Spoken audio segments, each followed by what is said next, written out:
Hola chicos, soy Alejo de Smart y les traigo el día de hoy la clase número 3 de física, mediciones.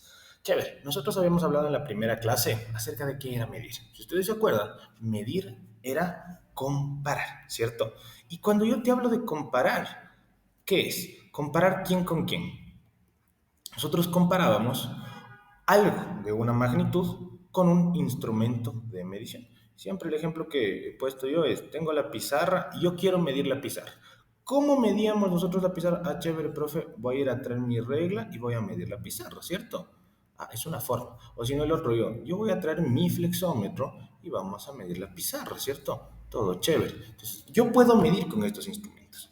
Pero, pero, en física, si ustedes se acuerdan, al inicio, ¿cómo medían los antiguos? Decíamos que medían con partes del cuerpo y todo chévere, ¿no?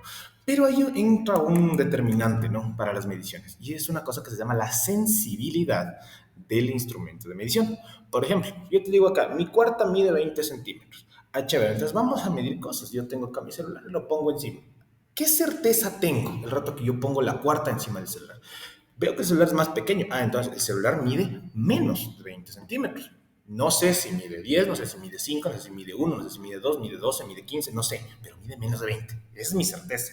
Por ejemplo, yo traigo acá en cambio un libro y digo, ah, pongo aquí la cuarta, chévere, y pongo acá otra. Ah, entonces yo sé que mide más de una, ¿cierto? Pero mide menos de dos. Esa es toda la certeza que yo puedo tener acerca de mi instrumento de medición.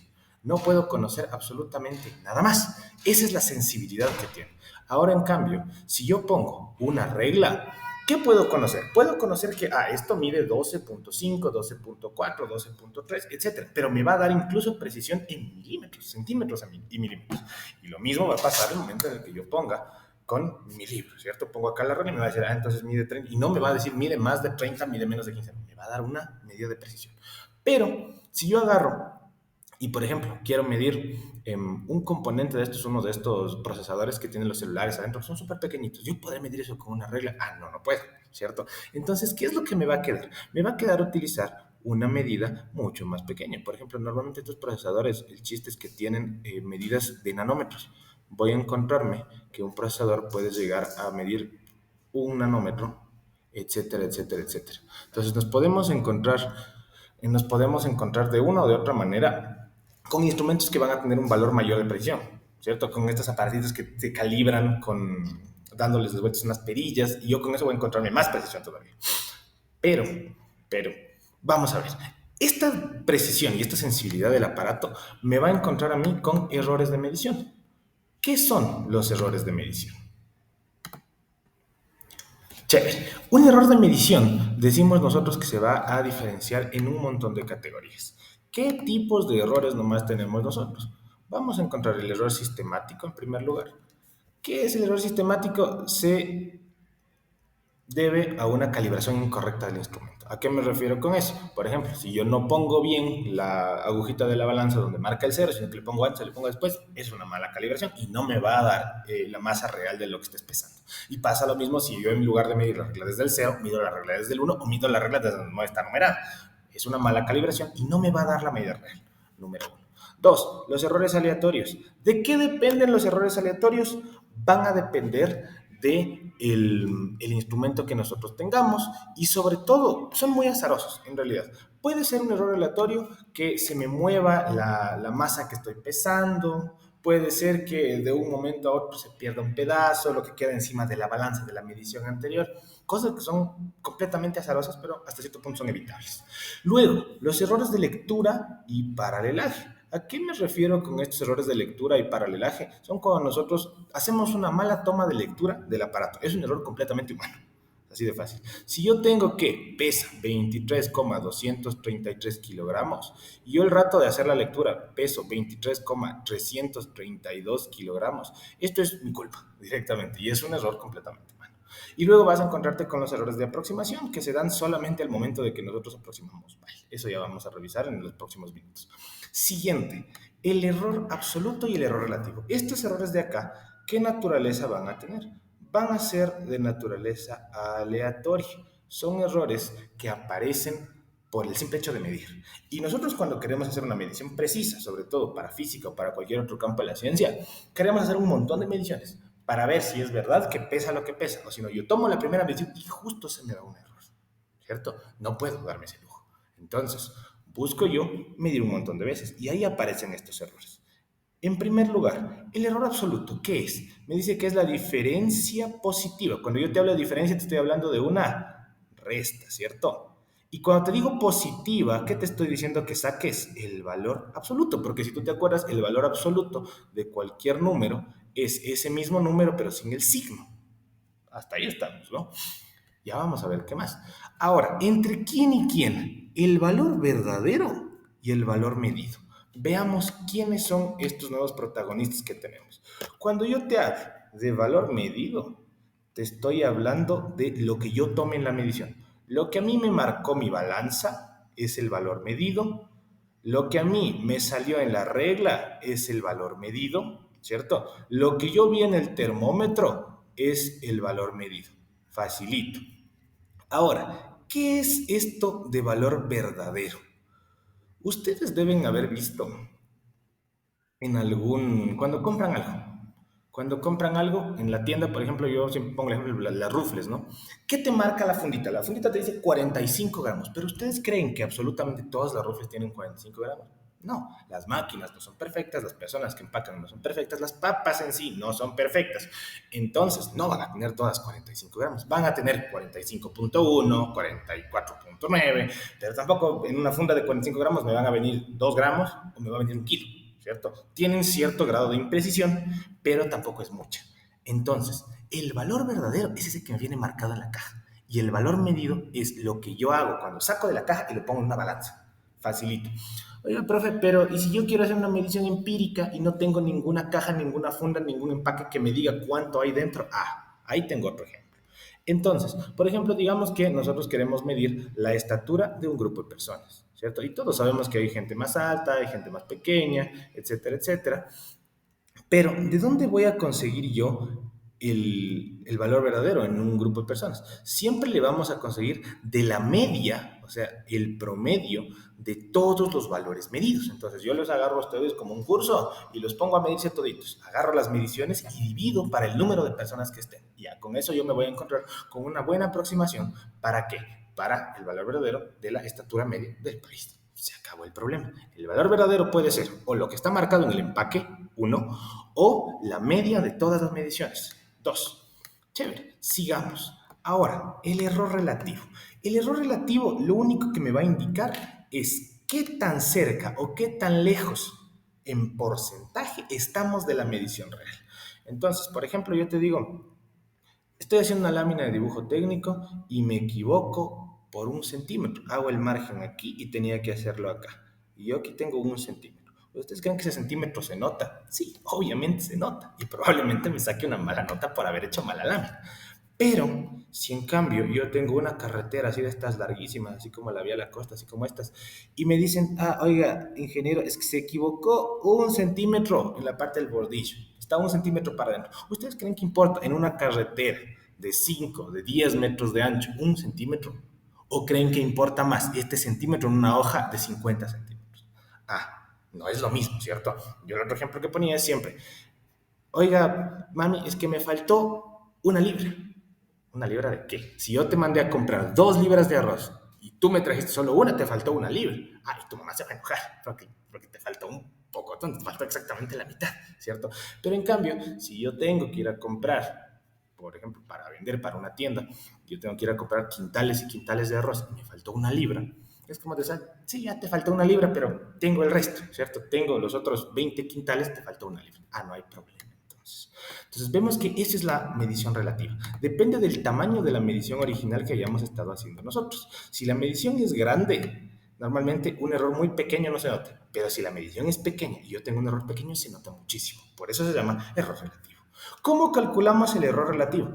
El error relativo se va a calcular con, mira esto de aquí, dice valor verdadero menos valor medido. Y no es lo mismo que teníamos acá. Ah, entonces, en lugar de poner esto, podríamos poner el error absoluto dividido ¿para quién? Para el valor verdadero, que ya lo vimos antes, ¿cierto? Facilito. Aquí en el Smart Tips tienen justo lo que les dije antes de las mediciones, ¿no? Acá tenemos un ejemplo.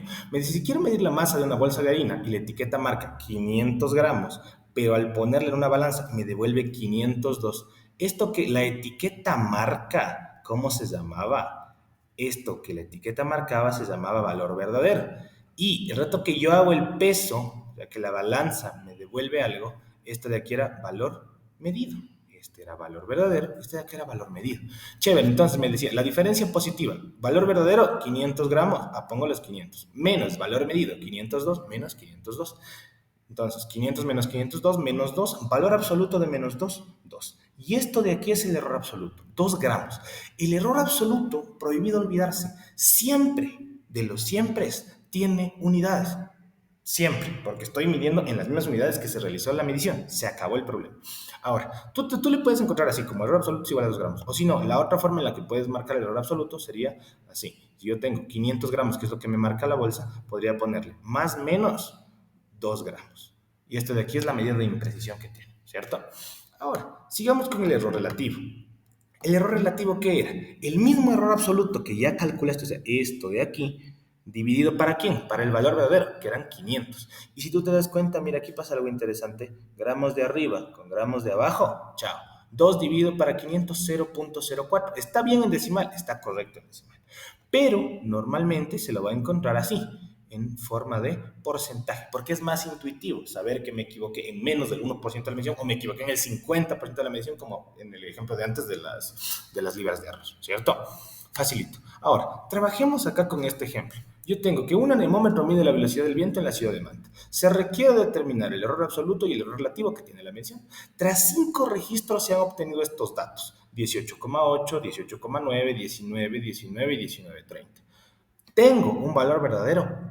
No. Entonces, ¿cómo saco el valor verdadero? El valor verdadero era lo mismo que decir la media entre todos los datos. Entonces, ¿qué hago? 18,8 más 18,9 más 19 más 19 más 19,3, y todo esto divido para el número de datos que yo tenga. En este caso, estos serán 5 datos, ¿cierto?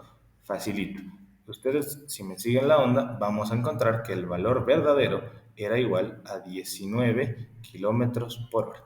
Y de ahí sí, nosotros vamos a ir haciendo, para cada uno de estos valores, vamos a ir sacando el valor absoluto y el valor relativo, porque estamos en una práctica. Entonces, acá lo que deberíamos hacer es, te voy a hacer para el primero y te tienes que completar para los demás. En este caso, ¿qué tengo?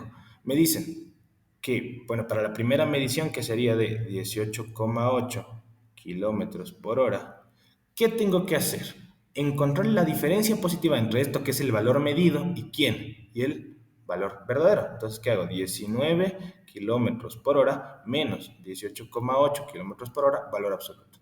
19 menos 18,8, 0,2 kilómetros por hora. Pero dentro del valor absoluto. Igual, como yo le quito el signo, esto me queda que es 0,2 kilómetros por hora. ¿Qué hemos encontrado aquí primerito? Esto de aquí. La diferencia positiva se llamaba error absoluto, ¿cierto? Este de aquí es el error absoluto. Facilito. Error absoluto. Ahora, ¿qué hago para encontrar el error relativo? Súper fácil. Divido este error absoluto para el valor verdadero.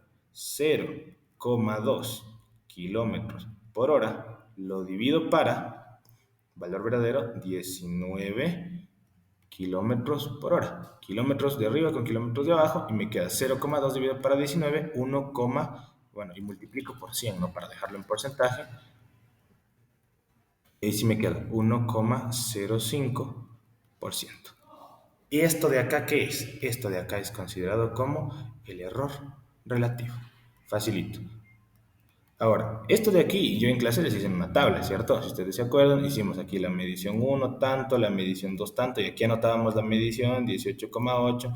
Entonces, aquí anotábamos la medición, aquí anotábamos el error absoluto y aquí anotábamos el error relativo. Y ahí sí tienes excepto para los demás. Entonces, 18,9, y acá este te daba 0,2 kilómetros por hora, y aquí, bueno, tú anotas las unidades, ¿no? Aquí 0,1 kilómetros por hora, y cuando no tienes, sino que cuando tu medición es exacta, como te va a dar acá, 19 menos 19, 0, no tengo error.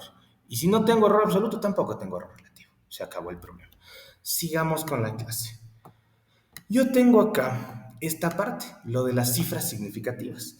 Cuando yo te hablo de cifras significativas, son dígitos o son numeritos, ¿cierto? Que me indican un valor numérico en la precisión de una medición. ¿A qué me refiero con la precisión de una medición, cierto? Yo te acuerdas que al inicio te dije que con esto yo solo podía medir más de 25, menos de 25, y en cambio con una regla podía medir 13.5, 25.1, 2.04, etc. Yo puedo tener una mayor precisión. De eso va a depender, de hasta dónde estoy seguro que mi medida está bien. Pero existen unas reglas, ¿cierto? Nos dicen unas reglas para saber cómo escribir cifras significativas. Chévere. Entonces, cifras no nulas. Primera regla.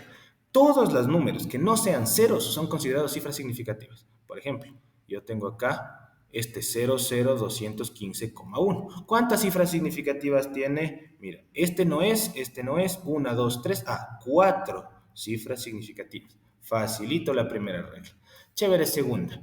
Los ceros intermedios, me dice, los ceros que están entre dos dígitos sí son cifras significativas. Por ejemplo, pongamos acá pongamos un número más sencillo, el 204.5. Chévere. Yo sé que esta es entero, cifra significativa, cifra significativa, cifra significativa, perdón. Ahora, este cero, que a priori, según lo que me decía la regla número uno, no debería, este sí es. ¿Por qué? Porque está metido entre el 2 y el 4, que sí son. Entonces, este cero sí es. ¿Cuántas cifras significativas tengo? 4 cifras significativas, ¿cierto? Vamos a ver. Ceros a la izquierda. Un cero a la izquierda de un número nunca es cifra significativa. No importa si esté antes o después de la coma. Justo acá vimos un ejemplo cuando estaba antes de la coma. Pero, por ejemplo, yo tengo esto. 0,00012. ¿Cuántas cifras significativas tiene esto? Este cero no es, este cero no es, este cero no es, este cero no es. Una y dos. Esto tiene dos cifras significativas. ¿Por qué no se le escribe así? ¿Cierto? Por lo que vimos en la clase primera, que habíamos descubierto que se podía anotar en notación científica, ¿cierto? Y todos esos ceros que tengan, tanto a derecha como a izquierda, no son cifras significativas porque no nos interesan. Siguiente. Ceros a la derecha de la coma. Un cero a la derecha de la coma siempre es cifra significativa. Y siempre te vas a encontrar que cualquier cero a la derecha también es cifra significativa, haciendo la explicación corta. Por ejemplo, este 300, hay gente que te diría que tiene una, dos o tres cifras significativas. Como por ejemplo el ejemplo de los billetes que te decía. Yo tengo $300 en billetes. Si yo tengo en billetes de 100, a mí el 3 me representa, ¿cierto? Porque yo tengo 3 billetes de 100. Pero si no tengo en billetes de 100, ¿en qué tengo? Billetes de 10. Entonces, ¿quién me representa? El 30 me representa, yo tengo 30 billetes de 10. Y si no tengo billetes de 100 ni de 10, tengo billetes de 1. Entonces a mí solamente el 300 me representa algo, ¿cierto? Entonces, en este caso, para no complicarnos la vida, cualquier cero que tú tengas a la derecha, este sí son cifras significativas. Entonces, este tendría 3 cifras significativas. Y pasaría lo mismo si yo trabajo con números que están ¿cómo es esto? Con números que están después de la coma. Por ejemplo, 4,0. Este 4,0 tiene dos cifras significativas. ¿Y por qué, Alejo? Porque este cero me indica que aquí, siempre que yo mida, me va a dar un cero. Por ejemplo, si yo tengo la medición de 4,03, es válida completamente, porque esta cifra también me está dando precisión. Pero si yo tengo 4,1, ¿esta vale? No, esta no vale, porque este 1 ya no es igual que el cero que yo había medido, ¿cierto? Entonces, ahí estamos. Y no importa cuántos ceros hayan, todos son cifras significativas, si están después de la coma. Chévere. Luego vamos a ver, con operaciones matemáticas van a existir dos reglas, con sumas y restas y con multiplicaciones y divisiones. Vamos a hacer acá. Bueno, estos ejercicios de acá son para que resuelvan ustedes. Vamos a hacer una suma, facilito. Yo tengo la suma entre 3,12, 15,8 y 0,217. Entonces, sumemos como nosotros conocemos.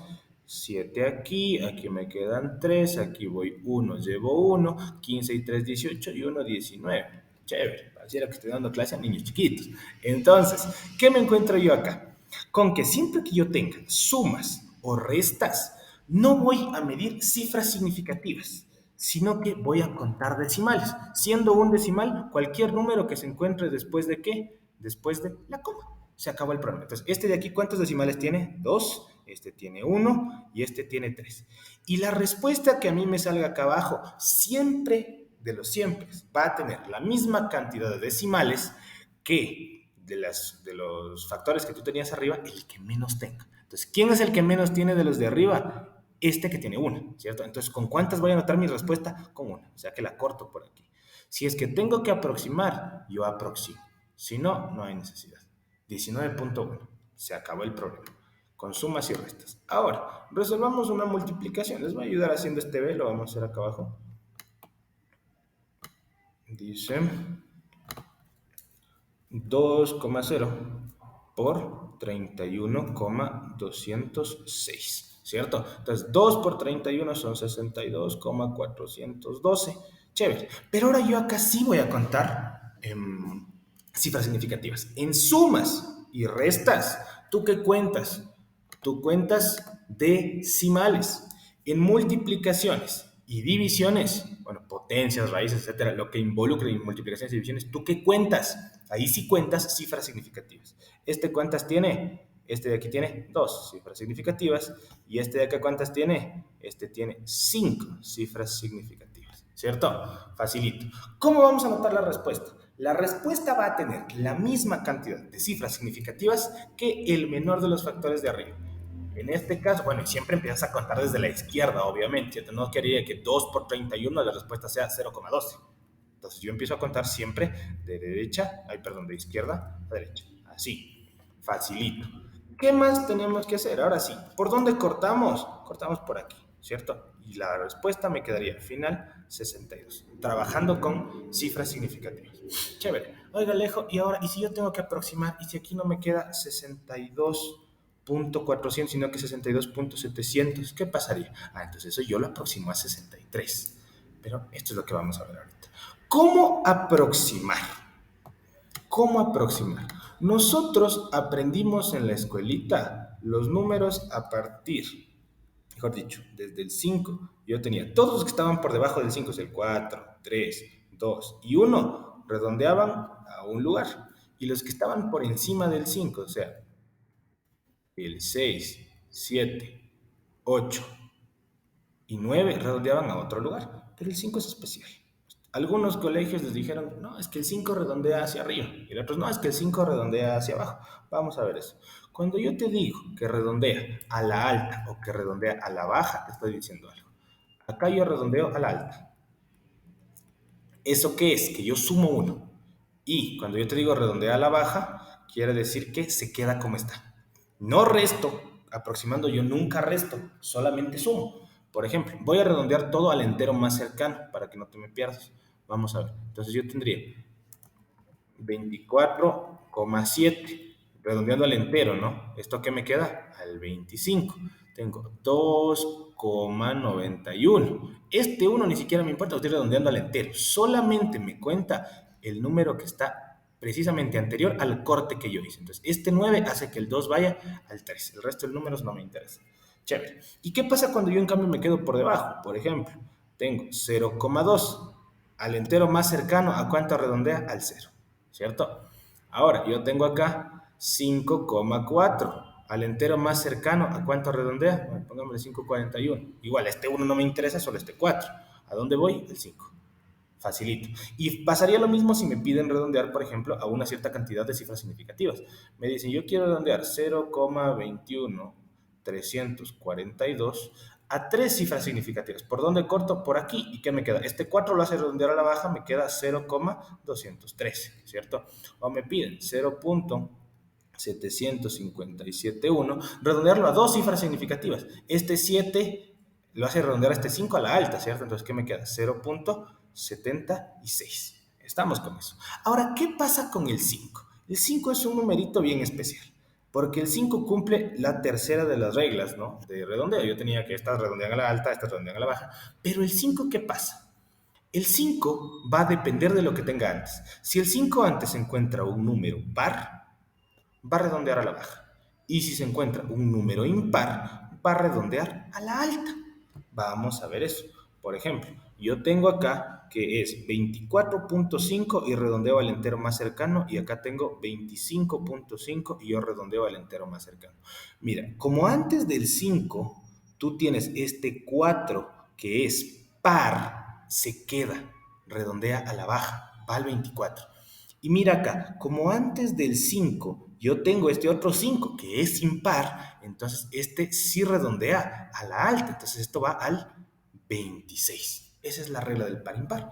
Entonces, estamos con esto, guagos. Es súper facilito, es súper intuitivo, sobre todo esto de acá de las aproximaciones al final. Ya te digo, la contada de números, de cifras significativas es muy sencillito. Yo te recomendaría que trabajes con la tablita que tienes aquí en el módulo, que la completes para ver cómo estamos, ¿no? Por ejemplo, este primer número, ¿cuántas cifras significativas tiene? 4.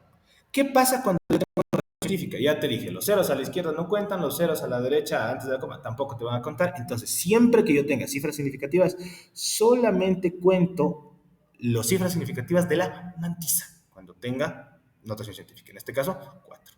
Este 0031, estos ceros no son, aquí solamente tengo 2. Mira aquí, este coma 0, esto quiere decir que tengo 4. Yo aquí tengo coma 3 ceros, igual son 4. Este 803, este tiene 4. 5,92 por eso a la 20, esto ni le tomo en cuenta, aquí solo hay 3. Aquí ese cero primero no cuenta, 3. Aquí tengo 3 ceros, pero como este 1 y este 6 sí son, ¿cuántas hay en total? Hay 5. 48 tiene 2. Estos son todas cifras significativas, aquí tengo 4 y 2 son 6. 6,0 tiene dos cifras significativas. Y hemos terminado la tablita. Entonces, chicos, terminar la actividad en casa. Ya saben, cualquier pregunta, estamos prestos para ayudarles acá en Smart. Se pueden acercar a mí, pueden venir a la oficina, pueden pedir un refuerzo. Ha sido un gusto trabajar con ustedes. Hasta luego.